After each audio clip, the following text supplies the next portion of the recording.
नमस्कार। बीते दिनों आप में से कई लोगों ने चाइनीज सामान, यहाँ तक कि चाइनीज ऐप्स भी अपने फ़ोन से हटाने की कोशिश की होगी। कटाक्षी बात यह है कि फ़ोन से चाइनीज ऐप्स तो हटा दिए, पर आप में से ज़्यादातर लोगों के फ़ोन खुद ही चाइनीज कंपनीज के होंगे।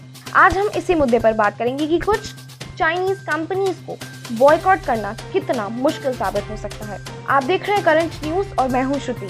लद्दाख में एलएसी के पास तनाव को लेकर चाइनीज प्रोडक्ट्स के खिलाफ बयानबाजी बढ़ रही है, लेकिन किसी जमीनी हकीकत के मुताबिक एशिया के दो आर्थिक दिग्गजों के बीच कारोबारी रिश्ते किसी भी बॉयकॉट की परत की तुलना में बहुत बड़े और बहुत जटिल हैं। भारत में चाइना के भारी निवेश को देखते हुए पहली बात ये जानना है कि क्या चाइनीज प्रोडक्ट्स हैं और क्या नहीं। अकेले तकनीकी स्पेस में चीन से जुड़े निवेशकों में हाल ही में काफी बढ़ोतरी हुई है। Indian council on global relation से जुड़े थिंक टैंक गेटवे हाउस की ओर से प्रकाशित एक रिपोर्ट के मुताबिक भारत में स्टार्टअप्स में $4 अरब की चीनी तकनीकी निवेश का अनुमान लगाया गया है। भारत के टॉप 30 यूनिकॉर्न्स $1 अरब से ज्यादा मूल्य के स्टार्टअप्स में 18 चीनी फंड से डिराइव्ड हैं। फरवरी में पब्लिश इस रिपोर्ट में चीन के फंड पे डिपेंडेंट 92 प्रमुख स्टार्टअप्स की लिस्ट भी दी गई थी। रणनीतिक निवेश के जरिए भारतीय कारोबारों में शामिल प्रमुख चाइनीज फर्म्स में अलीबाबा, टेंसेंट और बाइटडांस हैं। अकेले अलीबाबा ग्रुप में ही Big Basket $25 crore, Paytm.com $40 crore, Paytm mall $15 crore, Zomato $20 crore और स्नैपडील $70 करोड़ में रणनीतिक निवेश किया है। इस तरह एक अन्य चीनी समूह टेंसेंट होल्डिंग्स ने भारतीय कंपनी जैसे कि Byju $5 crore, Dream11 $15 crore, Flipkart $30 crore, Hike Messenger $15 crore, Ola $50 crore और स्विगी $50 करोड़ में अपना निवेश किया है। यहाँ ये बताना अहम है कि चीनी फर्म इन प्लेटफॉर्म्स की इकलौती मालिक नहीं है। कई भारतीय और गैर चीनी निवेशक इन कंपनियों में से अधिकतर पर मेजॉरिटी कंट्रोल रखते हैं, जिससे उन्हें चीनी या गैर चीनी के रूप में डिफरेंशिएट करना मुश्किल हो जाता है। विशेषज्ञों के मुताबिक भारतीय स्टार्टअप्स में बड़े पैमाने पर विदेशी निवेशकों की ओर से फंडित होने का एक बहुत बड़ा कारण यह है कि बाजार बनाने में शुरुआत में बहुत बड़ा जोखिम होता है। अब हम और चीनी प्लेटफॉर्म्स के उदाहरण देकर आपको समझाते हैं। भारत में एक और प्रमुख चीनी उपस्थिति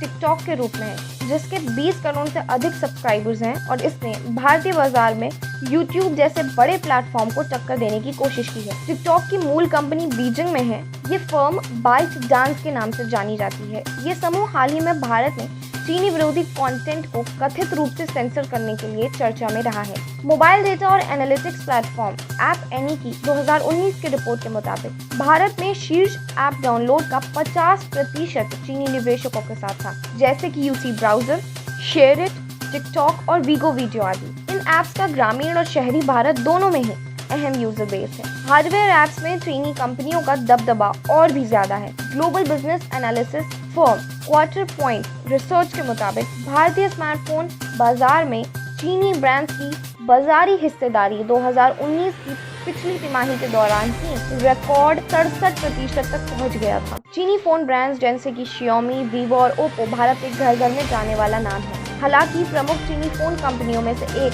Xiaomi ने घोषणा किया कि वो भारत में भी अपने कुछ मॉडल्स बना रही है। निवेश में बढ़ती जटिलताओं के साथ एक चीनी ब्रांड की पहचान करना भी मुश्किल हो रहा है। गेटवे हाउस की रिपोर्ट में कहा गया कि कुछ चीनी फंड भारत में अपने निवेश को सिंगापुर, हांगकांग, मॉरिशस आदि में स्थित कार्यालय के माध्यम से करते हैं। मिसाल के लिए पेटीएम में अलीबाबा का निवेश Alibaba Singapore holdings private limited की ओर से किया गया था। ये भारत के सरकारी डेटा में चीनी निवेश के तौर पर दर्ज है ही नहीं। साथ ही चाइना के बहुत सारे हार्डवेयर, इलेक्ट्रॉनिक आइटम्स और होम यूटिलिटी प्रोडक्ट्स खुले बाजार में बिकते हैं, जिन पर कोई ब्रांड नेमिंग नहीं होती, जिससे कि उसकी पहचान कर पाना मुश्किल होता है। इसीलिए बायकॉट चाइनीज प्रोडक्ट कुछ हद तक तो ठीक है, पर भारत जैसे देश में इस पर पूरी तरीके से अमल कर पाना थोड़ा मुश्किल साबित हो सकता है।